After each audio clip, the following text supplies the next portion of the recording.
इसी से लिया, इसके अंदर सिट्रिक एसिड पड़ा हुआ है और ये मोटर चल गई, इस मोटर के थ्रू ये पानी चलना, मशीन नहीं चली है, मशीन नहीं, मशीन तो बंद है, मशीन तो ये है ना, मशीन को नहीं चालू करना है, अभी हमने केवल पानी को वो करना है इसके अंदर। अच्छा, पानी यहीं से जाएगा, पानी यहीं से जाएगा और वापस यहीं आ जाएगा। तो ये पानी इसके अंदर क्या होगा,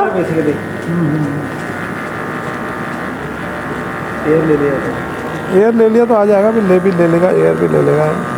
ये वाला पाइप कौन सा, जो पानी की मोटर में पहले लगा हुआ था वो? हाँ वही वाला है जो पहले पानी नीचे से ले रहा था, अब इसी से पानी लेगा और इसी पे देगा, है ना। क्या सर, ये वाला काम कम से कम 1 घंटा और या 1.5 घंटा, 1 घंटा कम से कम, मैक्सिमम 1.5-2 घंटा आप करेंगे तो ज़्यादा।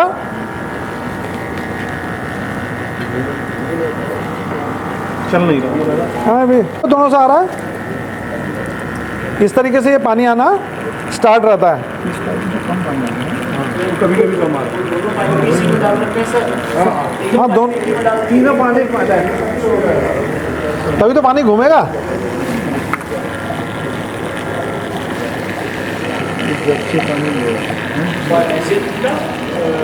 इसी जगह से जा रहा है, इसी जगह में आ रहा है, इसी जगह से जा रहा है, इसी जगह में आ रहा है। तो इसी तरीके से क्या होगा, इसी में इसमें तेज़ी से घूमेगा तो वो इसकी प्लेटों को साफ़ करेगा। तो 1.5 से 2 घंटा इसी कंडीशन में घूमने में क्या होगा, 2 घंटे में ये मशीन क्लीन हो जाएगी। फिर हम इसको पानी से, साफ़ पानी से धो देंगे। तो साफ़ पानी से सिट्रिक एसिड अलग कर देंगे, साफ़ पानी से धो देंगे, 12-13 लीटर साफ़ पानी से धुल जाएगा। तो हमारे शरीर के पंप चलाने पड़ेगा क्या? सर बिना पंप चलाए तो प्रेशर कहाँ जाएगा इसमें। ये जो बगैर पंप चलाए, एक जग में पहले पंप चला के फिर उसी में लगाते हैं कहीं। सर ऐसा ना, वो तब करते हैं, मैंने क्या कहा, जब शुरुआत में जब हम डीप क्लीनिंग, ई क्लीनिंग करते हैं, ई क्लीनिंग में तो वैसे करते हैं, एक ग्लास में रख लेंगे तो ग्लास में डुबा के रखेंगे, 5 घंटे उसको रखना पड़ता है, कम से कम 5 से 6 घंटा। और जब हम डीप क्लीनिंग करते हो तो डीप क्लीनिंग में इसी प्रोसेस से चलता है ये जी।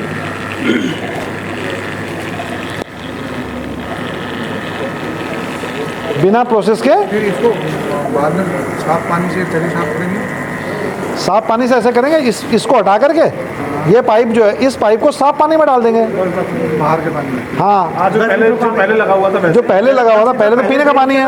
ऐसे 10 लीटर फिर क्लीन कर लो। अच्छा, वो ये होता है ब्यूटी वाटर जो है ना। नहीं, ब्यूटी वाटर बाद में। मशीन तो चालू नहीं करनी है, मशीन तो अभी चालू ही नहीं करनी है। मशीन कहाँ चालू की हमने, अभी मशीन चालू की क्या, अभी तो अपने आप घूम रहा है ये, अभी तो केवल मोटर की वजह से पानी घूम रहा है, अभी तो मशीन चालू नहीं है ना। मशीन का पॉइंट ये है, मशीन का पॉइंट ये है। मोटर एक साबुन में भिगो के कपड़े रख लेना और एक वॉशिंग मशीन में चला देना, यही चीज़ है। तो डीप क्लीनिंग और ई क्लीनिंग यही है, ठीक है।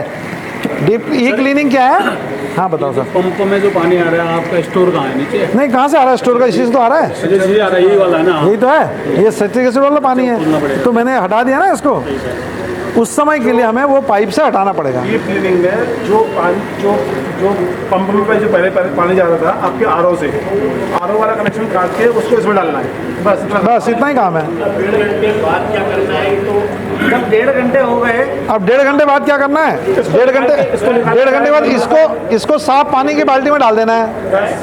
साफ पानी की बाल्टी में डाल देंगे तो साफ पानी लेके ये देगा और ये इसको हटा देंगे तो दोनों पानी बाहर चला जाएगा।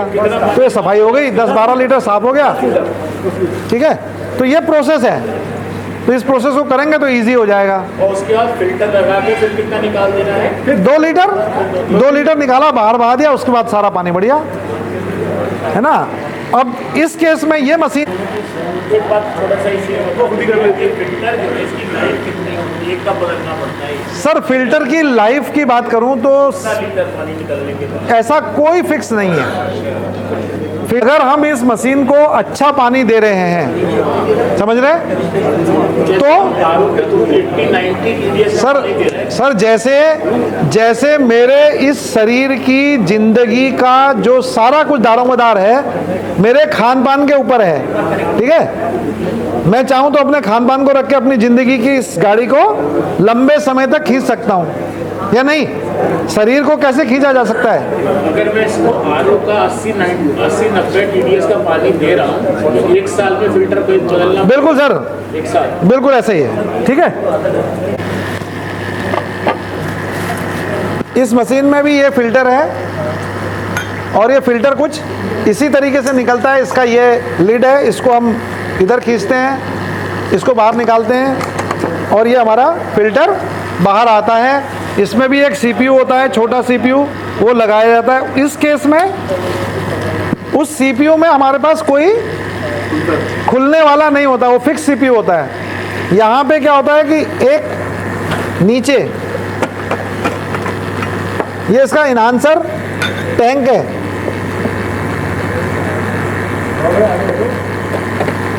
ये इनहांसर टैंक निकाल के हम ऐसा ही एक हमारे पास ई क्लीनिंग टैंक आता है।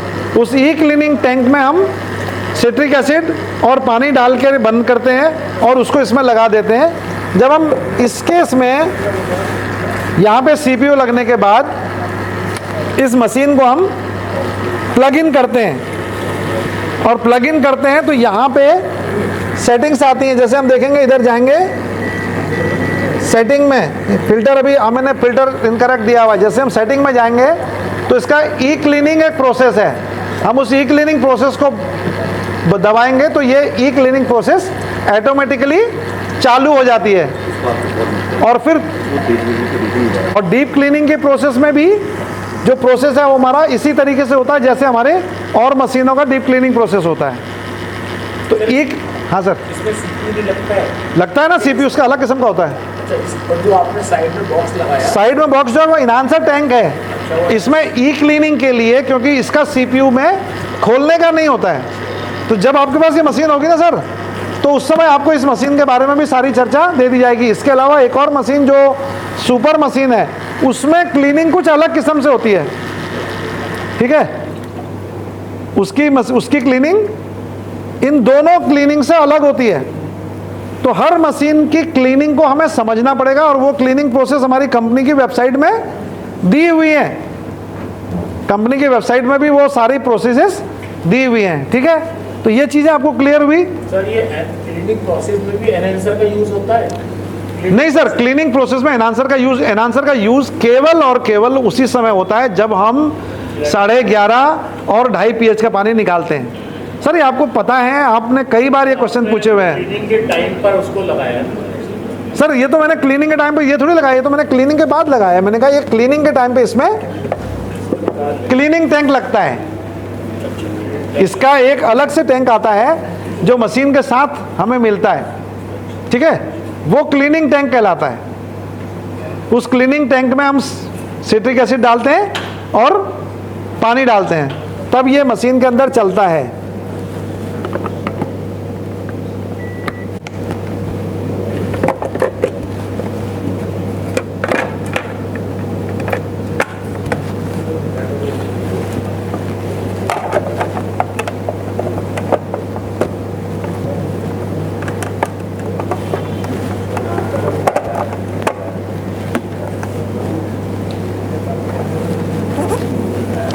ठीक है, ये हमारे इसकी क्लीनिंग प्रोसेसेस हैं।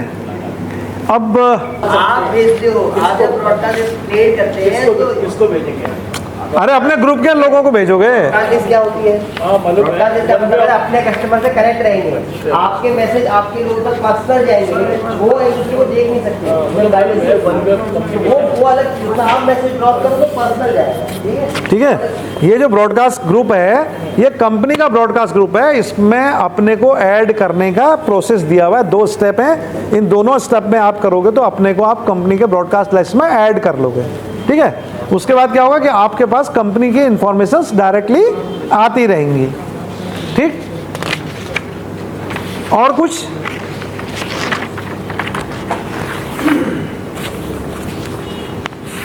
तो सर अब से सब लोग आईडीज क्रिएट कर पाएंगे अपने आप? Yes sir.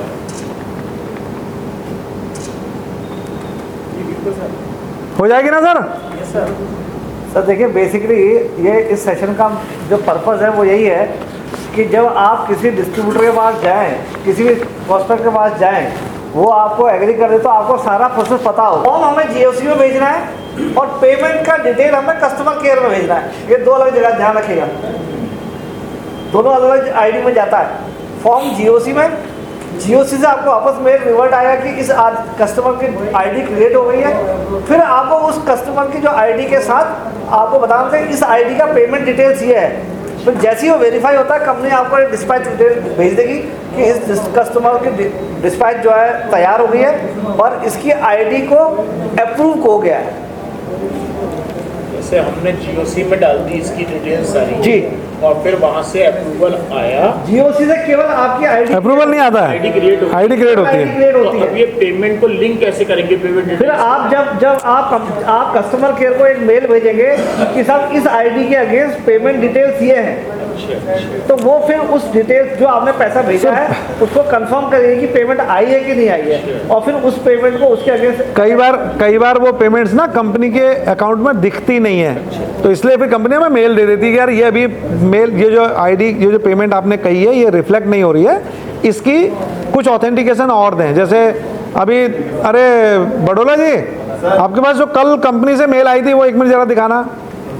अरे पेमेंट की डिटेल आई थी, वो जो अपना कानपुर वाले पेमेंट की नहीं हुई उसके बारे में कुछ कंपनी ने मांगा था आपसे। देखिए सर, फॉर्म इस तरह का होता है। देखिए आपके पास है ना ये फॉर्म है ना, तो यही फॉर्म होता है जो आपने भरना होता है और आपको ऑनलाइन ये ऐसे ही दिखेगा। इसमें सारी की सारी आप डिटेल भरेंगे तो सर देखिए यहाँ पे साइन होते हैं 2 जगह। इसके बाद जो आप कह रहे हैं कि टर्म्स एंड कंडीशन अगर आप पढ़ना चाहें तो इसके नीचे सारे बहुत टर्म्स एंड कंडीशन है। देख रहे सर, ये 2 पेज के और कंडीशन हैं। वो दिखाओ, इस तरीके की आती है। ऐसा मतलब ये अभी अभी अभी जो ये सब कुछ हम बता रहे हैं ना, ये अगले महीने से फिर चेंज हो जाएगा, फिर आपके लिए 100 नए कहानी। अभी तो सब चेंज होने वाला है सर, वैसे भी अक्टूबर तक नहीं होने वाला तो है, अक्टूबर तक है। अभी तो अगस्त सितंबर अक्टूबर 3 महीने, 2-3 महीने तो आदमी खुद करे। एक बार करने में हैबिट में आ जाएगा तो उसको भी कर लेगा। फिर वो भी कर लेगा। और कोई पूरी तरह चेंज नहीं होता है, कुछ प्रोसेस चेंज करेंगे नॉर्मली। तो देखिए सर, ये जो आप कह रहे हैं टर्म्स एंड कंडीशन ऐसी लिखी होती है, टर्म्स एंड कंडीशन कि आप क्या कर सकते हैं क्या नहीं कर सकते हैं। लेकिन आपको जो फॉर्म, जो बेसिक फॉर्म है वो यही ऊपर वाला ही फर्स्ट ही वही बेसिक, उसी की कॉपी दी आपको। उसी का, इसीलिए हमने वो दिया है। वो प्रमोटर के लिए है। हाँ, वो आप उसको भर के पहला पन्ना इसको आप ये फॉर्म के लिए है जो कि डिस्ट्रीब्यूटर बनेंगे, जी जी जी है ना, नहीं तो दूसरा फॉर्म चलाइए। ना ना खाली चलाई मशीन, नहीं डाल लगा सिटी एसिड, आपने जो है सिटी एसिड डाल। ये इस तरीके का फॉर्म होता है सर, ये स्किल इंडिया का फॉर्म है। ये फॉर्म है जो मैं दिखा रहा था, है सर्टिफिकेट है ये। जो फर्स्ट ज्वाइनिंग होगी, हाँ जो फर्स्ट ज्वाइनिंग होगी तो इसमें स्पॉन्सर, इसमें फैसिलिटेटर सेम होगा ना सर, अब तो सब एक ही होगा। अब ये फैसिलिटेटर भी वही होगा, स्पॉन्सर भी